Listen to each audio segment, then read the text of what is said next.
قابل صد احترام حضرات سادات اعظام، بالخصوص خلیفہ حضرت شیخ الفقہ حضرت مولانا سید قمر الدین بابو صاحب قبلہ، علماء ذوی الاحترام بالخصوص مولانا حافظ شاہ رخ صاحب، مولانا حافظ سلمان صاحب، ہمارے مداح رسول جناب عمران حبیبی اور متصل صاحب، سامعین کرام، خواتین اسلام، السلام علیکم ورحمۃ اللہ وبرکاتہ۔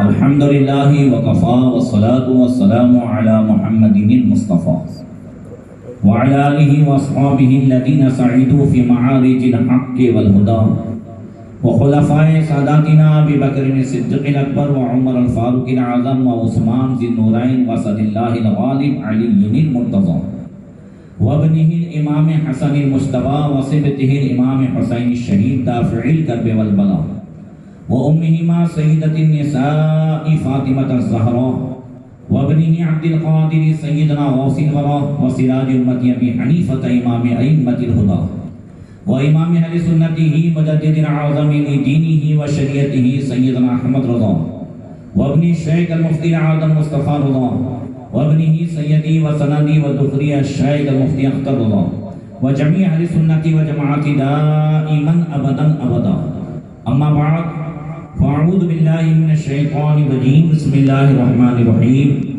صبغۃ اللہ ومن احسن من اللہ صبغہ، صدق اللہ مولانا العظیم۔ درود شریف پڑھیں، اللہم صلی علی سیدنا مولانا محمد معدن الجود والکرم وآلہ وصحبہ وبارک وسلم۔ آج ہم اور آپ سید الشہداء نواسہ مصطفیٰ حضرت امام حسین اور تمام شہداء کربلا اور ساتھ ہی ساتھ جو گزشتہ اتوار کو پروگرام نہیں ہو سکا، وہ ہمارے رتن پور کے شہید حضرت سیدنا عنایت شہید رحمۃ اللہ تعالی علیہ، ان کی بارگاہ میں بھی، چونکہ میں نے نیت کی تھی کہ جب یہ پروگرام ہوگا تو انشاءاللہ ان کی بارگاہ میں بھی خراج عقیدت پیش کر لیں گے، اور امام عشق و محبت سرکار اعلیٰ حضرت امام احمد رضا محدث بریلوی رضی اللہ تعالیٰ عنہ کی بارگاہ میں خراج عقیدت پیش کرنے کے لیے حاضر ہوئے۔ مولا کریم ہم سب کی حاضری کو قبول فرمائیں، اس محفل کو دنیا و آخرت میں ہم سب کے لیے ذریعہ نجات بنائیں۔ جو کچھ بھی نذرانے پڑھے گئے ہیں اہل رتن پور کی جانب سے، وہ سب ان کی بارگاہ میں پیش ہوں گے۔ مولا کریم اپنے حبیب صلی اللہ تعالی علیہ وسلم کے صدقے میں سب قبول فرمائیں، اور اس محفل کو دنیا و آخرت میں ہم سب کے لیے ذریعہ نجات بنائیں۔ فیضان شہداء کرب و بلا، فیضان عنایت شہید اور فیضان اعلیٰ حضرت سے ہم سب کو مالا مال فرمائیں۔ سرکار اعلیٰ حضرت امام عشق و محبت امام احمد رضا محدث بریلوی رضی اللہ تعالیٰ عنہ حضرت امام حسین کی شان بیان کرتے ہوئے فرماتے ہیں کہ شہد خار لعاب زبان نبی، چاشنی گیر عصمت پہ لاکھوں سلام۔ ہم سب کا عقیدہ ہے کہ انبیاء اور فرشتے ہی معصوم ہیں، حضرت امام حسین معصوم نہیں ہے۔ معصوم کسے کہتے ہیں؟ معصوم کہتے ہیں کہ جن سے گناہ ہونا، غلطی ہونا یہ شکیہ ہی نہ ہو، پوسیبل ہی نہ ہو، اسے کہتے ہیں معصوم۔ اور جن سے گناہ ہونا پوسیبل تو ہو مگر اللہ تعالیٰ انہیں محفوظ فرما دے، تو یہ اولیاء شہداء یہ محفوظ تو ہو سکتے ہیں، معصوم نہیں۔ اعلیٰ حضرت اس شعر میں فرماتے ہیں کہ امام حسین معصوم تو نہیں ہے، مگر بارہا آپ نے سنا ہے کہ اللہ کریم صلی اللہ تعالی علیہ وسلم نے جب کسی سفر میں حضرت خاتون جنت بھی ساتھ تھیں اور حضرت امام حسن و حسین بھی ساتھ تھے، اور رات میں پانی نہیں تھا اور دونوں سامدادی رو رہے تھے، تو حضور نے انہیں بلا کر اپنی زبان ان کے منہ میں رکھ دی۔ وہ حضور کے لعاب دہن کو چوستے رہے، اور حضور کا وہ لعاب دہن کہ اگر مولائے کائنات کی آنکھوں میں لگا دیا جائے تو آشوب چشم کی بیماری ختم ہو کر کے روشنی بڑھ جائے. حضرت قتادہ کے آنکھ کا ڈھیلا باہر آ گیا تھا اور حضور نے اسے رکھ کر کے لعاب دہن رکھ دیا تو وہ پہلے سے بھی زیادہ دیکھنے لگے. حضرت عبداللہ رضی اللہ تعالیٰ عنہ کی بلی ٹوٹ گئی. اور بلی ٹوٹنا کوئی معمولی چیز ہے، مگر حضور کی بارگاہ میں حاضر ہوئے اور حضور نے صرف لعاب دہن لگایا تو بغیر آپریشن کے وہ اچھی ہو گئی، پہلے سے زیادہ تیز دوڑنے لگے. کسی کھاری کنویں میں حضور جو ہے وہ اپنا لعاب دہن ڈالتے تو وہ پانی میٹھا ہو جاتا. وہ حضرت امام حسین چوس رہے ہیں زور سے، جو شہد سے بھی زیادہ میٹھا. کسی کھارے کنویں میں اگر شہد ڈالو تو وہ میٹھا نہ ہو، مگر کھارے پانی کے اس کنویں میں مصطفیٰ اپنا لعاب دہن ڈال دیتے تھے تو وہ میٹھا ہو جاتا تھا. تو اعلیٰ حضرت فرماتے ہیں کہ امام حسین معصوم تو نہیں ہے مگر معصوم نبی کی چاشنی پی ہے. جو ہے معصوم نبی کی چاشنی وہ پی ہے، وہ شہد پیا ہے. اگر میں آپ سے کچھ مانگوں اور آپ مجھے شربت دیں، میں آپ سے پوچھوں یہ کیا ہے، آپ کہیں حضرت مینگو ہے. مینگو تو اس میں ہے نہیں، مینگو تو اس میں ہے نہیں. حضرت اس میں مینگو کی چاشنی ہے. تو جب مینگو کی چاشنی ہے تو مینگو ہو گیا. پائن ایپل کی چاشنی ہے تو وہ پائن ایپل ہو گیا. اورینج کی چاشنی ہے تو وہ اورینج ہو گیا. ہم کہتے ہیں یہ اورینج کا شربت ہے، یہ مینگو کا شربت ہے. ایسے ہی امام حسین معصوم تو نہیں ہے مگر معصوم نبی کی چاشنی پی ہے تو اللہ تعالیٰ نے انہیں بھی غلطیوں سے محفوظ فرما دیا. اللہ سبحان اللہ، نعرہ تکبیر، نعرہ رسالت، عظمت حسین. لہذا امام حسین کا کربلا کی طرف نکلنا یا کوفے کے لیے نکلنا نہ بغاوت تھی، نہ خطا، نہ غلطی، بلکہ وہ حق کے لیے نکلے تھے. اسی کی طرف اعلیٰ حضرت نے اشارہ فرمایا کہ چاشنی گر عصمت پہ لاکھوں سلام. اللہ تھا ہر مذہب میں کوئی نہ کوئی نشانی ہوتی ہے جس سے مذہب والا پہچانا جاتا ہے. ایسے ہی جیسے ہمارے یہاں ختنہ نشانی ہے، غیروں کے یہاں جنوی نشانی ہے. اور اس زمانے میں جب قرآن نازل ہو رہا تھا عیسائیوں کے یہاں نشانی یہ تھی کہ وہ جب بچہ عیسائی کا 7 سال کا ہوتا تھا تو مائے معمودیہ پیلے رنگ کے پانی سے نہلاتے تھے، اس میں زردی پیلا رنگ چڑھ جاتا تھا. ان کا عقیدہ یہ تھا، اس کے کنویں بنے رہتے تھے کہ اس میں عیسیٰ علیہ السلام کے پاؤں کا دھول. کبھی کسی کو عیسائی بناتے تھے تو بھی وہ اس پانی سے نہلاتے تھے، وہ کہتے تھے کہ عیسائی رنگ چڑھ گیا. آج بھی کوئی اگر عیسائی بنتا ہے تو آج بھی وہ اپنے پادری کا دھون اس میں ڈال کر کے نہلاتے ہیں اور رنگ چڑھاتے ہیں، کہتے ہیں عیسائی رنگ چڑھ گیا. اسلام نے اپنے ماننے والوں کو یہ ذہن دیا، وہ تعلیم دی اور فرمایا کہ اسلام اپنے ماننے والوں کو ایسا کوئی رنگ نہیں دیتا ہے جو 2-4 دن کے بعد اتر جائے. یہ پیلا رنگ، یہ مائے معمودیہ کا رنگ یا جو ہے اور کوئی رنگ، یہ 2-4 دن میں اتر جاتا ہے. اسلام اپنے ماننے والوں کو ایسا رنگ نہیں دیتا. اللہ تعالیٰ نے پہلے پارے میں آیت نازل فرمائی، فرمایا کہہ دو صبغۃ اللہ ومن احسن من اللہ صبغہ. ہم نے اللہ کا رنگ لے لیا ہے اور اللہ سے بڑھ کر کسی کا رنگ بہتر نہیں ہو سکتا. سب جانتے ہیں اللہ رنگ سے پاک ہے، اللہ جسم سے پاک ہے. جب اللہ جسم سے پاک ہے تو رنگ سے، یہ ظاہری رنگ یہاں مراد نہیں ہے. یہ کون سا رنگ ہے؟ تو یہ شریعت کا رنگ ہے، یہ احکام مصطفیٰ کا رنگ ہے، یہ سنت مصطفیٰ کا رنگ ہے کہ ہم کھائیں تو اس میں جو رنگ ہو وہ کسی جو ہے انگریزوں کا رنگ نہ ہو، اس کھانے بھی مصطفیٰ کی سنت کا رنگ ہو، پینے میں بھی مصطفیٰ کا رنگ ہو. ہاں چلنے پھرنے اٹھنے بیٹھنے، ہمارے لباس میں، ہمارے دل و دماغ میں، ہماری شادی کی محفلوں میں، ہمارے غم کی محفل میں، مسرت و شادمانی کے موقع پر، ہر موقع پر جو رنگ چڑھا ہو ایک مسلمان کی، اس میں وہ ہو اسلام کا رنگ، وہ ہے قرآن کا رنگ، وہ ہے سنت مصطفیٰ کا رنگ. ایسا رنگ جب چڑھتا ہے تو بندہ عبد مصطفیٰ کہلاتا ہے. زور سے کہہ دو کیا کہلاتا ہے؟ عبد مصطفیٰ. عبد مصطفیٰ کا معنی کیا ہے؟ مصطفیٰ کا غلام. اعلیٰ حضرت اپنے نام کے آگے ہمیشہ عبد المصطفیٰ ہی لکھتے تھے. کیا لکھتے تھے؟ عبد المصطفیٰ. یہ عبد المصطفیٰ بندہ کیسے بنتا ہے؟ کہنے تو میں بھی کہتا ہوں میں حضور کا غلام ہوں, آپ بھی کہتے ہیں ہم حضور کے غلام ہیں, مگر حضور ہمارے کہنے سے نہیں ہوگا کہ ہم حضور کے غلام ہیں. حضور کہہ دیں کہ ہاں, حضور کہہ دیں 25 صفر کو شامی بزرگ دیکھیں کہ اللہ کے رسول کی بارگاہ سجی ہوئی ہے اور آقا کریم صلی اللہ علیہ وسلم کی بارگاہ میں صحابہ بھی بیٹھے ہیں اور کسی کا انتظار ہو رہا ہے. شامی بزرگ نے پوچھا حضور یا رسول اللہ کس کا انتظار ہے؟ کہا بریلی سے مولانا احمد رضا کا انتظار ہے. وہ شام سے چل کے یہاں ملاقات کے لیے آئے. انہیں پتا چلا کہ ان کا انتقال تو 25 صفر کو ہو گیا ہے. انہوں نے اپنے خواب کی تاریخ اور ٹائم کو ملایا تو یہ وہی تاریخ تھی جو اعلیٰ حضرت کے وصال کی تاریخ تھی. یہاں انتقال ہو رہا ہے, یہاں مصطفیٰ کی بارگاہ میں انتظار ہو رہا ہے.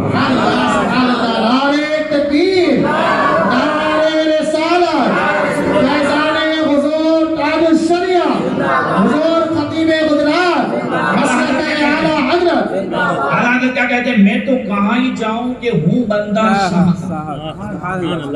میں تو کہاں ہی جاؤں کہ ہوں بندہ شاہ کا. لطف جب ہے وہ کہتے جناب کہ ہوں. حضور ایک مرتبہ کہہ دے کہ یہ میرا غلام ہے, صرف میرا کہہ دے تو قسم خدا کی یہاں بھی امان ہے, قبر میں بھی امان ہے اور حشر میں بھی امان ہے. اب اعلیٰ فرماتے خوف نہ رکھ رضا ذرا, تو ہے عبد مصطفیٰ. خوف نہ رکھ رضا ذرا, تو ہے عبد مصطفیٰ. تیرے لیے امان ہے, تیرے لیے امان. تو آگے کا کہا تھا کہ جب بندے پر ایسا رنگ چڑھتا ہے سنت مصطفیٰ کا, اسلام کا, قرآن کا, تو جیسے کچھ رنگ اتنے تیز ہوتے ہیں نا کہ اس سے کوئی چیز چپک جائے تو رنگ چڑھ جائے. بولو صحیح ہے؟ کوئی چپک جائے تو رنگ چڑھ جائے. ایسے جس بندے پر قرآن کا رنگ چڑھے, جس پر حدیث کا رنگ چڑھے, جس پر اسلام کا رنگ چڑھے, سنت مصطفیٰ کا رنگ چڑھے, پھر وہ جس پر نگاہ ڈال دے اس کا جو ہے اس کی وہابیت کا, یہودیت کا, عیسائیت کا, شرک و کفر کا رنگ اتر جائے اور اسلام کا رنگ چڑھ جائے.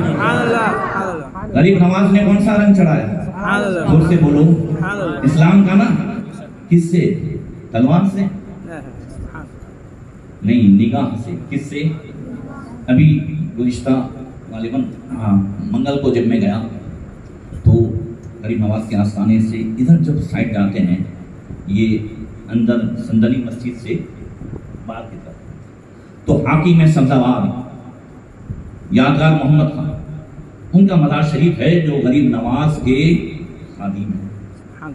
یہ غریب نواز کے خادم ہندوستان کے نہیں, یہ سبزوار ایران میں جہاں غریب نواز تشریف لے گئے تھے وہ پکا شیعہ تھا. اتنا بڑا شیعہ کہ کسی کا نام ابوبکر ہو, عثمان ہو, عمر ہو تو اسے سزا دیتا تھا, نام بدلواتا تھا. اور اس کے بغیچے میں غریب نواز پہنچ گئے. خالی اشارہ کرتا ہوں غریب نواز پہنچ گئے. اس کے آنے کا ٹائم تھا, اس کی شراب نوشی اور اس کی محفل کا ٹائم تھا. غریب نواز اپنے ساتھیوں کے ساتھ جا کر کے بیٹھ گئے, مصلی بچھایا. اس کے سپاہیوں نے آ کے کہا کہ ہمارا حاکم بڑا ظالم ہے. غریب نواز نے فرمایا تم اپنا کام کرو, خدا کی قدرت کا کرشمہ دیکھو. وہ آیا, اس نے غریب نواز کو دیکھا, کہ یہ سب فقیر ہمارے یہاں کہاں سے آ گئے. اس کی نظر غریب نواز پہ پڑی اور غریب نواز کی نظر اس پہ پڑی. نظر کا پڑھنا تھا وہیں بے ہوش ہوا. زور سے کہہ دو نظر کا پڑھنا تھا وہیں بے ہوش ہوا. اور پھر غریب نواز نے پانی ڈالا, وہ ہوش میں آیا. ہوش میں آتے قدموں میں آیا اور شیعت سے توبہ کی. تو نے پی نگاہوں سے, تو نے پی کتابوں سے, میں نے پی نگاہوں سے. فرق ہے بہت زائد تیرے اور میرے پینے میں. ایک نگاہ سے اسے ایسا دیوانہ بنایا کہ اس نے حکومت چھوڑی, غریب نواز کا دیوانہ ہوا اور آپ کے ساتھ ہندوستان بھی آیا اور یہیں پر آپ کی بارگاہ میں وہیں قدموں میں دفن ہوا جو بعد میں خود اس نے خدمت کی. یہ تھا نگاہ کا کرم. اسی طریقے سے امام حسین چھوٹے تھے اور امام حسن بھی چھوٹے تھے، اللہ کے رسول صلی اللہ علیہ وسلم، حضرت مولا کائنات، یہ سب کسی غزوے میں تشریف لے گئے تھے۔ امام حسین باہر نکلے، گم ہو گئے، پتہ نہیں کون لے گیا۔ حضرت خاتون جنت بار بار باہر نکلتی، دیکھتی کہاں ہیں کہاں ہیں۔ شام کو حضرت امام حسن سے کہا کہ جاؤ اپنے بھائی حسین کو ڈھونڈو۔ وہ ادھر ادھر مدینے کی گلیوں میں انہوں نے آواز لگائی مگر کہیں پتہ نہیں چلا، تو جو مدینے سے جنگل کی طرف کا راستہ تھا اس طرف چلے گئے۔ ایک ہرن دوڑتا ہوا گزر رہا تھا، حضرت امام حسن نے اسے بلایا، کہا یا ذبیو هل رأیت اخی حسین، اے ہرن کیا تو نے میرے بھائی حسین کو دیکھا؟ جو اللہ رسول کو پہچانتا ہے جانور بھی اسے پہچانتا ہے، ہر چیز اسے پہچانتی ہے، اور جانور نبی کو بھی پہچانتے ہیں اور آل نبی کو بھی پہچانتے ہیں۔ امام زین العابدین کھانا کھانے کے لیے بیٹھتے تھے اور وہاں سے ہرن گزرتا، کہتے آپ تو بھی میرے ساتھ بیٹھ جائے، تو بھی آ کے بیٹھ جائے، ہماری بکری سنیں، ہماری توجہ ہے، ہمارے گھر کی بکری سنیں، اگر بدر والوں کے گھر کی بکری سنیں، زور سے کہو یار، بیوی نہیں سنتی تو بکری کا حق سنیں۔ چلے وہ نبی سے برابری کرنے کے دعوے پر سمجھ 40 دن نہیں 40 سال جماعت میں لگا لو، پھر بھی وہ طاقت نہیں آ سکتی کہ بیوی سنے۔ بات میری سمجھ میں آ رہی ہے نا؟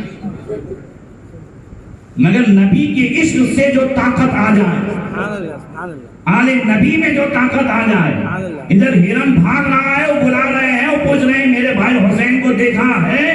تو ہرن بھی کہتا نام اخذہ صالح ابن رفاق الیہودی وقفاہ فی بیتی، ہاں دیکھا ہے، اور صالح ابن رفاق یہودی آپ کے بھائی حسین کو اٹھا لے گیا ہے، اپنے گھر میں چھپا دیا ہے۔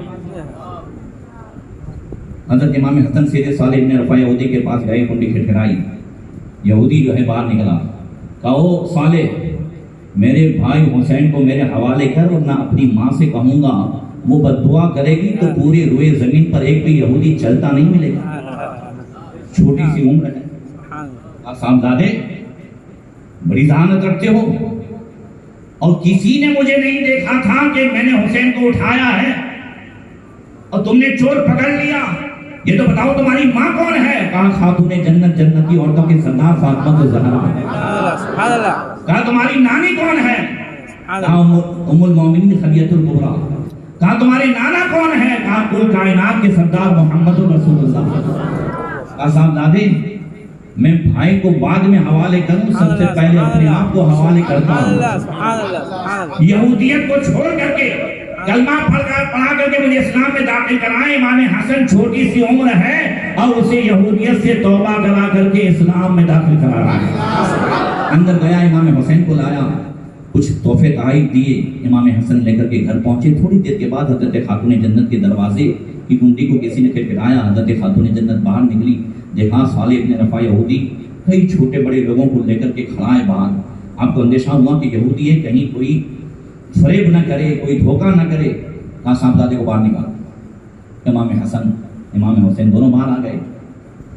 اب صالح ابن رفاع یہودی کہتا ہے صاحبزادے آپ مجھے اسلام کا رنگ کیا چڑھا کے گئے، یا اسلام کی دولت کیا دے کر کے گئے؟ یہ میرا پورا خاندان چھوٹے بڑے سب اسلام قبول کرنے کے لیے تیار ہیں۔ اس چھوٹی سی عمر میں امام حسن نے امام حسین کی موجودگی میں، خاتون جنت کی موجودگی میں ایک ایک کر کے 70 یہودیوں کو جو ہے اسلام کا کلمہ پڑھایا، یہودیت کا رنگ اتارا اور اسلام کا رنگ چڑھا دیا۔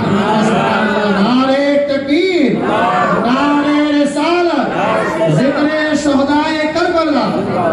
اچھا آپ نے یہ نہیں دیکھا کہ امام حسین تو شہید ہوئے، دھڑ کربلا میں ہے، اور سر امام نیزے پر ہے، اور قرآن کی تلاوت جاری ہے، اور اسلام کا فیضان بھی جاری ہے۔ جب مقام حیران سے گزرے، امام حسین کا سر پاک اوپر تھا۔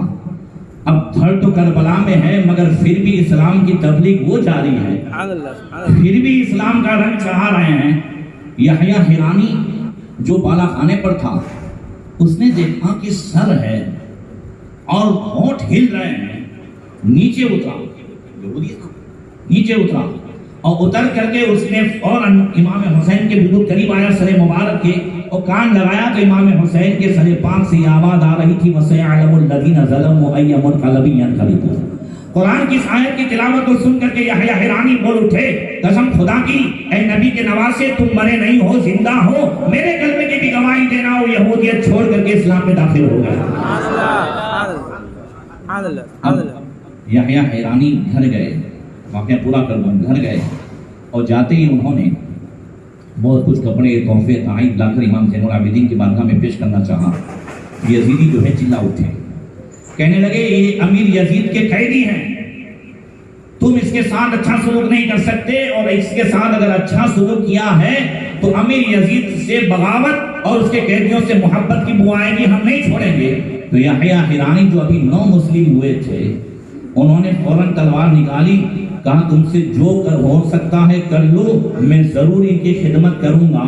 اس سے پہلے یہودی تھے تو ڈرپوک ہوں گے، اب ایمان لانے کے بعد وہ جو ہے شجاعت آئی ہے، وہ طاقت آئی ہے جو آل فرعون یعنی فرعون کے جادوگروں کے پاس آ گئی تھی۔ پہلے آئے تھے تو فرعون کو سجدہ کیا تھا، فرعون کے جو ہے فرعون کی قسمیں کھائی تھی، مگر جب موسیٰ علیہ السلام پر ایمان لائے اور فرعون نے کہا کہ لو قطعن ایدیکم وارجلکم من خلاف ولأصلبنکم فی جذوع النخل، میں تمہارے ہاتھ کاٹوں گا، میں تمہارے پاؤں کاٹوں گا، تمہیں سولی پہ چڑھا دوں گا۔ تو 16ویں پارے میں ہے سارے نیو مسلم نے کہا فقدی ما انت قاد، تیرے سے ہو سکے وہ کر لے۔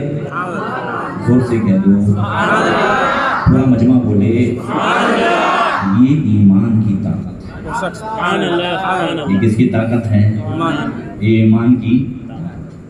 بس ایمان کو پالش والا رکھو، پھر دیکھو اس کی چمک کیا ہے، اس کی طاقت کیا ہے۔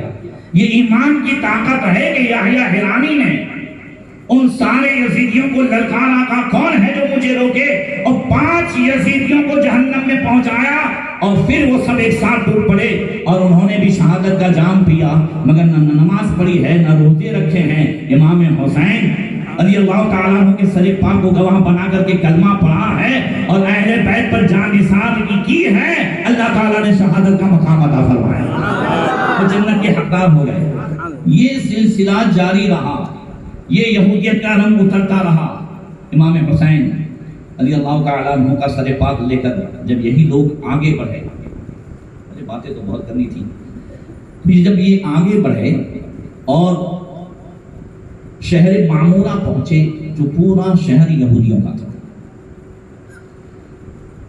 شمر وغیرہ نے چاہا کہ اب اندر نہیں رکنا، اب باہر رکیں گے، کیونکہ جس شہر میں جاتے تھے وہ شہر والے امام حسین کے سر پاک کی کرامت کو دیکھ کر اسلام قبول کر لیتے تھے، اور یہاں جو ہے ان لوگوں کو بھگاتے تھے، جیسا کہ شہر موصل میں ہوا کہ ان سب کو بھگایا۔ اس لیے وہ چاہتے تھے کہ باہر رکیں، تو انہوں نے باہر پڑاؤ کیا۔ ادھر جیسے انہوں نے باہر پڑاؤ کیا، اور ادھر شہر معمورہ کا وہ عزیز و رئیس عزیر یہودی ابھی سویا تھا کہ خواب میں مصطفیٰ جان رحمت صلی اللہ تعالیٰ علیہ وسلم پر سلام بھیجنے کے لیے حضرت موسیٰ اور حضرت ہارون علیہ السلام دونوں آئے، اور دونوں نے آ کر کے کہا عزیر تو سو رہا ہے، اور مصطفیٰ جان رحمت صلی اللہ تعالیٰ علیہ وسلم کے نواسے حضرت امام حسین اور ان کے ساتھی شہید کر دیے گئے، ان کے سر سب جو ہے تیرے قریب رکھے ہوئے ہیں، تو جاؤ جا کر کے ہمارا سلام ان سے کہے۔ عزیر یہودی کہتا ہے مصطفیٰ جان رحمت کون؟ وہ نبی آخر الزمان جو خاتم الانبیاء ہیں، جنہوں نے نبوت کا دعویٰ کیا، وہ کیا حق پر ہیں؟ وہ سچے ہیں؟ تو حضرت موسیٰ اور حضرت ہارون علیہ السلام نے کہا ہاں وہ سچے ہیں، اور وہ صرف نہیں کہ اس امت کے نبی ہیں، وہ ہمارے بھی نبی ہیں۔ انبیاء سے کروں عرض کے کیوں مالک ہو، ذرا حضرت سے کہتے ہیں انداز دیکھو اعلیٰ حضرت کا، اعلیٰ حضرت کا انداز دیکھو، کہتے ہیں انبیاء سے کروں عرض کے کیوں مالک ہو، کیا نبی ہے ہمارا تمہارا نبی؟ کیا نبی ہے تمہارا ہمارا نبی؟ اے انبیاء حضور ہمارے نبی تو ہیں، کیا آپ کے بھی نبی ہیں؟ انبیاء نے، اور پھر سے سنا رہا ہوں انداز دیکھیں، انبیاء سے کروں عرض کے کیوں مالک ہو، انبیاء سے عرض کروں کہ کیوں مالک ہو، کیا نبی ہے تمہارا ہمارا نبی؟ یہ جو ہمارے نبی ہیں یہ آپ لوگوں کے بھی نبی ہیں۔ تو انبیاء کرام دلیل دے رہے ہیں کہ جیسے سب کا خدا ایک ہے ویسے ہی ان کا ان کا تمہارا ہمارا. نعرہ تکبیر، نعرہ رسالت، کلام اعلیٰ حضرت، فیضان اعلیٰ حضرت، حضور خطیب گجرات. تو جاؤ ان کی خدمت کرو، اہل بیت کی خدمت کرو، جاؤ جو ہے امام زین العابدین کی خدمت کرو، سر حسین کو ہمارا سلام کہو. اس کے بدلے میں امام حسین کی وہ کنیز شیرین کا نکاح تمہارے ساتھ ہو. زور سے کہہ دو. یہ خام میں حضرت موسیٰ علیہ السلام کہہ رہے ہیں کہ شیرین کا نکاح جو امام حسین کی لونڈی ہے، جو ان کی کنیز ہے، اس کا نکاح تمہارے ساتھ ہوگا. ادھر حضرت شیرین، میں نے آپ کو اس سے پہلے سنایا ہے کہ حضرت شیرین امام حسین کی لونڈی تھی. وہ حقیقت میں حضرت شہر بانو کے ساتھ ایران سے آئی تھی. حضرت شہر بانو امام حسین، دعا کرو کہ اللہ تعالیٰ حضرت شہر بانو کے صدقے میں ہماری تمام بیویوں کو بھی ویسی وفاداری عطا فرمائے. میں ماں بہنوں پہ بھی توجہ چاہوں گا کہ ایسی عورت جو ایک بادشاہ کی بیٹی ہو، جو ایک بادشاہ کی بیٹی ہو، جب ایران سے قید کر کے لائی گئی حضرت عمر فاروق اعظم کے زمانے میں، تو سر کے بال سے لے کر پاؤں کے ناخن تک ہیرے جواہرات سونے چاندی کے زیورات سے جڑی ہوئی تھی. ان کا انگ نہیں دکھ رہا تھا، صرف جو ہے یہی زیورات ہی زیورات دکھ رہے تھے. 100 لونڈیاں ساتھ میں تھی اور ہر ایک کی نظر یہ تھی کہ حضرت عمر یہ کس کو دیتے ہیں، یہ کس کو دیتے ہیں. تو کسی نے کہا ایران کے بادشاہ کی بیٹی ہے، مدینے کے بادشاہ عمر کے صاحبزادے کے پاس ہونی چاہیے. حضرت عمر کو پتا چلا، فرمایا ایران کے بادشاہ کی بیٹی ہے، مدینے کے بادشاہ عمر نہیں، کونین کے بادشاہ محمد رسول اللہ کے صاحبزادے حسین کے نکاح میں ہونی چاہیے. نعرہ تکبیر، نعرہ رسالت. امام حسین کو سپرد کیا گیا، آپ نے انہیں آزاد کیا. اس خوشی میں وہ جو ہے کلمہ پڑھ کر کے اسلام لے آئی اور 50 کنیزوں کو آزاد کیا. امام زین العابدین پیدا ہوئے، انہی کے بدن سے انہوں نے اور کنیزوں کو آزاد کیا. اور حضرت شیرین اتنی خوبصورت بھی تھی، نیک بھی تھی. تو ایک دن امام حسین نے حضرت شیرین کی تعریف کی حضرت شہر بانو کے پاس. تعریف کی تو حضرت شہر بانو کا ایسا ہوا کہ حضرت شیرین کو حسین چاہتے ہیں، تو انہوں نے اسے آزاد کیا، تیار کرایا اور امام حسین سے کہا کہ میں آپ کو گفٹ کر دوں. امام حسین نے کہا میں نے قبول کیا اور میں نے اللہ کے لیے آزاد کر دیا.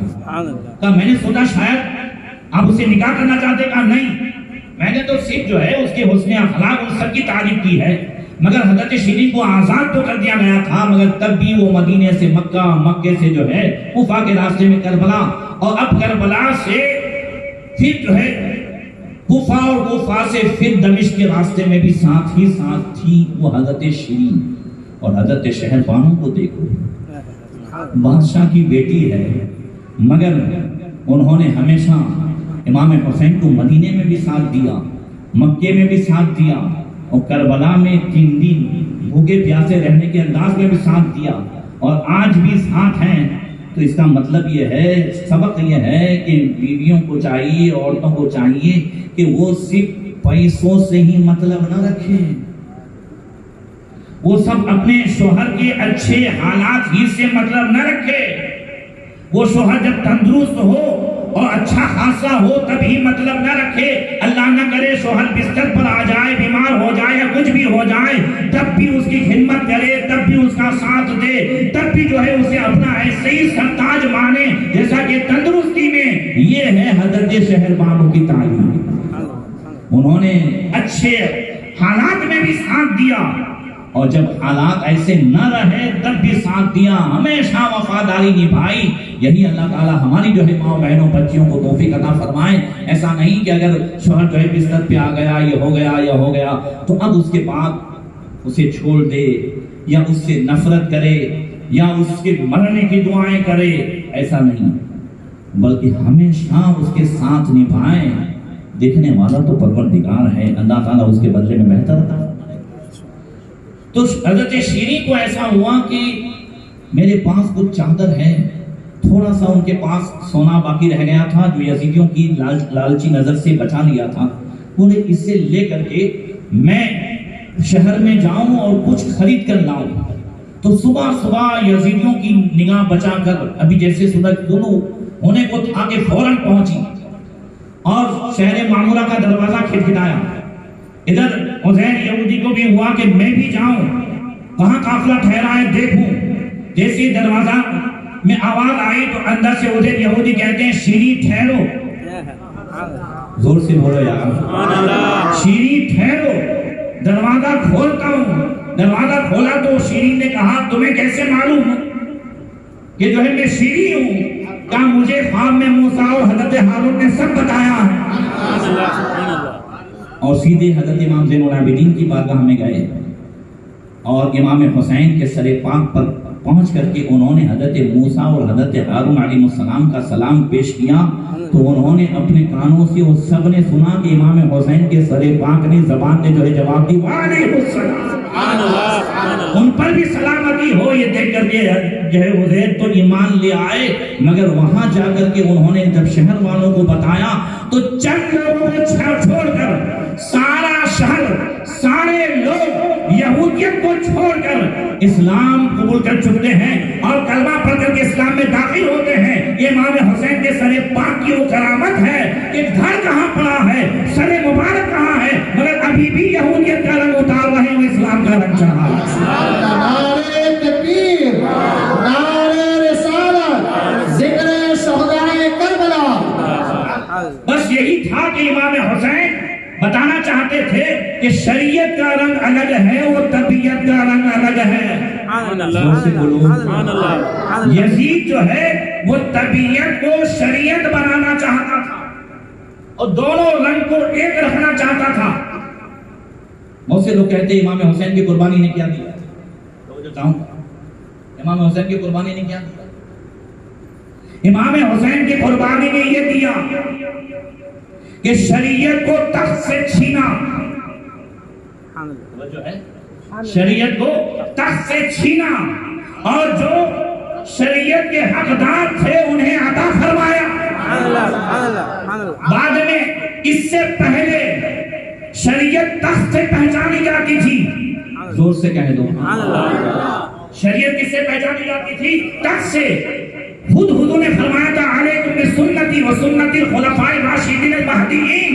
نبی نے فرمایا تھا تم پر میری سنت بھی لازم ہے, میرے خلفاء راشدین کی بھی سنت لازم ہے. صدیق اکبر کے تخت سے شریعت پہچانی جاتی, اول فاروق اعظم کے تخت سے شریعت پہچانی جاتی. یہ تراویح کی جماعت یہ کس کے تخت سے پہچانی جا رہی ہے؟ حضرت عمر کے تخت سے پہچانی جا رہی ہے, مولا کائنات کے تخت سے پہچانی جاتی.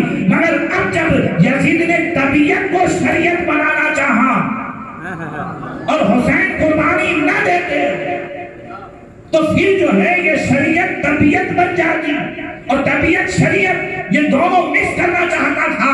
امام حسین نے قربانی دے کر کے اب اس پہچان کو ختم کر کے شریعت اسے چھین کر کے جو حقدار تھے امام زین العابدین کو عطا فرمائی. امام زین العابدین نے حضرت محمد باقی کو عطا فرمائی, محمد باقی نے امام جعفر صادق کو عطا فرمائی, انہوں نے امام اعظم ابو حنیفہ کو عطا فرمائی, انہوں نے بایزید بستامی کو عطا فرمائی.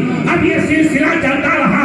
بعد میں آج پوری دنیا میں چاہے اہل حدیث ہو یا اہل خبیث ہو, چاہے وہابی ہو چاہے یزیدی ہو, کوئی بھی یزیدی سے نہیں پہچانا جاتا, ابن زیادی سے نہیں پہچانا جاتا, ہارون رشید نے حکومت کی کوئی رشیدی سے نہیں پہچانا جاتا, مامون رشید نے حکومت کی مامونی سے نہیں پہچانا جاتا, منصور نے حکومت کی کوئی منصوری سے آج دنیا میں نہیں پہچانا جاتا. مگر یہ امام حسین نے شریعت لے کر کے جب شریعت والوں کو دی تو آج ہم حنفی پہچانے جاتے ہیں یہ حسین کی دین ہے, شافعی پہچانے جاتے ہیں حسین کی دین ہے, جعفری پہچانے جاتے ہیں حسین کی دین ہے, اور قاضی اور چشتی پہچانے جاتے ہیں امام حسین کی دین.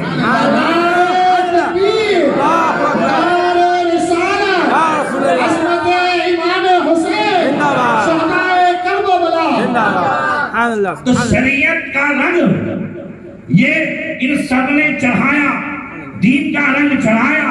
غریب نواز آئے انہوں نے رنگ چڑھایا, حضرت مخدوم اشرف سنانی آئے انہوں نے رنگ چڑھایا, اور امام احمد رضا نے اس رنگ پر پالش کی اور اسے چمکایا. اب جو اس پالش کو اپنے اوپر چمکتا ہوا دیکھتا ہے تو کہتا ہے ڈال دی قلب میں عظمت مصطفیٰ سیدی آیا حضرت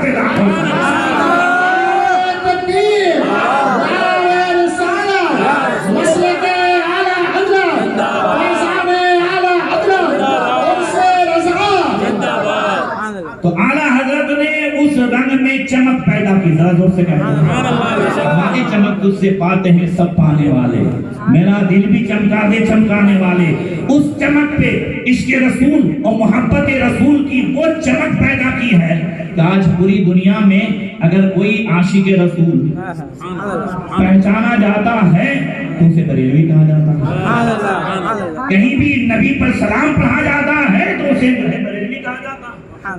اعلیٰ حضرت نے اپنی پوری زندگی جو کچھ بھی جانتے تھے وہ اسی شریعت کے رنگ کو چمکانے میں گزار دیا، یہی کرتے رہے، اور اس پر انہیں بدنام بھی کیا گیا، سب کچھ کیا گیا، مگر اعلیٰ حضرت کو پہچاننے والوں نے پہچانا۔ بلند آواز سے کہہ دو، ہر نظر میں یہ طاقت نہیں تھی، اور نظر والا ہی نظر کو پہچانتا ہے۔ حضرت علی نے صدیق اکبر کو پہچانا، صدیق اکبر نے حضرت علی کو پہچانا، ایسے حور نے حسین کو پہچانا۔ زور سے کہہ دو، ہر نظر میں یہ طاقت نہیں ہوتی ہے، ایسے ہی حضور محدث اعظم ہند نے اعلیٰ حضرت کو پہچانا، صدر الشریعہ نے اعلیٰ حضرت کو پہچانا، ان نظر والوں نے اعلیٰ حضرت کو پہچانا۔ ایسے ہی اعلیٰ حضرت کا دین ہم منانے بیٹھے ہیں نا۔ ایک زمانہ تھا کہ حضور محدث اعظم ہند شوال کا مہینہ تھا۔ کون سا مہینہ تھا؟ شوال کا مہینہ، اور اعلیٰ حضرت کا یوم رضا منایا جا رہا تھا۔ حضور محدث اعظم ہند صدر کی حیثیت سے تھے، جب انہوں نے یہ کہنا چاہا کہ آج کس کا دن ہے،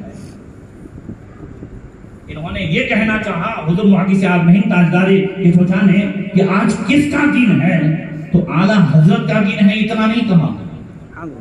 اگر آپ کی اجازت ہو تو اس انداز سے کہہ دوں جس انداز سے محدث اعظم نے کہا، آج کس کا دن منانے بیٹھے ہیں، تو محدث اعظم فرماتے ہیں اللہ کا ایک مقبول بندہ، رسول پاک کا سچا نائب، علم کا جبر شامل، عمل فارغ کا اسوہ حسنہ، معقولات کا بحر سخار، منقولات کا دریا نا پیدا کیا، اہل سنت کا امام، واجب الاحترام، اس صدی کا اجماع عرب و عجم مجدد، تصدیق میں صدیق اکبر کا پرتو، باطل چھانکنے میں فاروق اعظم کا مظہر، رحم و کرم میں ذوالنورین کی تصویر، باطل شکنی میں حیدری شمشیر، روایت فقہ و دلائل میں امیر المؤمنین، سلطنت قرآن و حدیث کا مسلمت الثبوت وزیر المجتہدین، اعلیٰ حضرت علی الاطلاق، امام اہل سنت فی الآفاق، اعلم العلماء عند العلماء، قطب الاسحاق فی لسان الاولیاء، مولانا وفی جميع کمالات اولانا، مجدد میعاد حاضرہ، معید ملت دائرہ، فانی فی اللہ، باقی باللہ، عاشق صادق رسول اللہ، امام احمد اللہ محدث بریلوی کا دین۔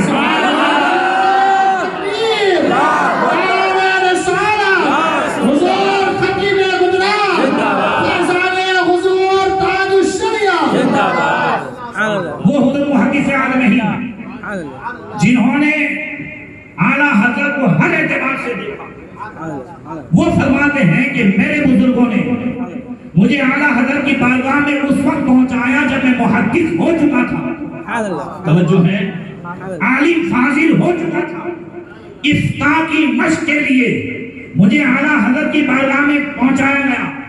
وہ فرماتے ہیں کہ میں نے کئی مرتبہ دیکھا، اور سب سے زیادہ یہ بات دیکھی کہ وہاں اعلیٰ حضرت کی بارگاہ میں، جیسے ہمارے یہاں لوگ مولوی بننے آتے ہیں، عالم بننے آتے ہیں، اعلیٰ حضرت کی بارگاہ میں اس زمانے میں مولوی و عالم بننے لوگ نہیں آئے تھے، جو بڑے بڑے تھے وہ مفتی اعظم اور ایک سے ایک بڑے علوم و فنون کے لیے آئے ہوئے تھے۔ کہتے ہیں وہ سارے جو مشاق مفتی تھے وہ تمام کے تمام اعلیٰ حضرت کی بارگاہ میں عصر کے بعد بیٹھ جاتے، ہر ایک کو استفتاء دیا جاتا، وہ سب پورا دن محنت کر کے آتے اور آ کر کے بیٹھ جاتے۔ اعلیٰ حضرت عصر بعد بیٹھے ہیں، ادھر حضور محدث اعظم سنا رہے ہیں، ادھر انہیں بھی جواب دیا جا رہا ہے، آپ فرماتے ہیں ادھر جو ہے صدر الشریعہ سنا رہے ہیں، ادھر فلاں سنا رہے ہیں، یہ جتنے مفتی ہیں وہ سنا رہے ہیں، ادھر اعلیٰ حضرت سے اور کوئی مسئلہ پوچھنے والا آیا ہے، اسے بھی کہتے ہیں تم بھی بتاؤ، تم بھی اپنی بات کہو، کوئی تعمیر والا کہا تم بھی اپنی بات کہو، اسے بھی جواب دے رہے کہ اتنے سب میں سب کا سننے کے ساتھ ساتھ میں دیکھتا تھا کہ اعلیٰ حضرت عبارت بھی پڑھ رہے ہیں، صفحہ نمبر بھی پیش کر رہے ہیں، ہر کتاب بھی بتا رہے ہیں، سطر بھی بتا رہے ہیں، اور میں نے بارہا دیکھا ہم اٹھ کے جاتے تھے، ایک صفحہ اور سطر فرق نہیں محسوس ہوتا تھا، جو